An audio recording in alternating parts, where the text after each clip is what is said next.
后来乡亲啊，这4天来，这个确诊的人数100外例、200外例、300外例、200外例。今仔日专家讲，其实哦，这只是显示讲体检的进度。真实的疫情可能搁较严重，因为即摆找到的这个确诊者，都是伫进前都已经喂着病毒了。专家来推测，目前这个社区应该还阁有1400个个案，也未去互抬出来。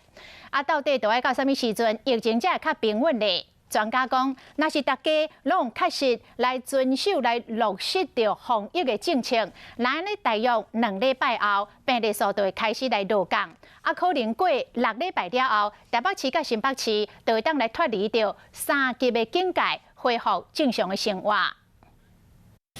台湾发生社区感染，双北进入疫情的3级警戒，因为连续3天本土确诊人数超过100例，昨昏一天更加一个手增加333例。因为专家提醒讲，这个数字只是采检出来，真正传播速度比这较紧。在14天之内，所有发生的病例都是5月15号，我们提升我们警觉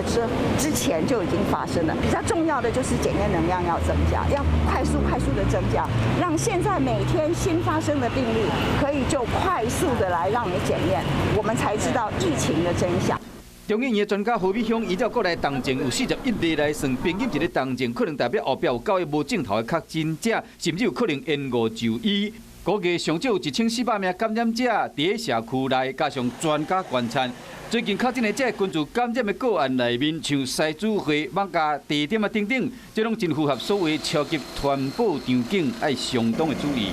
所谓超级传播的场景，就是很多人聚集，然后有说话、唱歌，然后还有肢体的接触，完全没有社交距离。这个时候，假如来了一个人，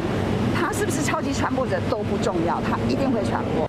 就是有这款超级的传播场景，才和这几天的病例快速的增加。啊，若要知影我目前的防疫政策敢有效果，专家讲上少要等6礼拜。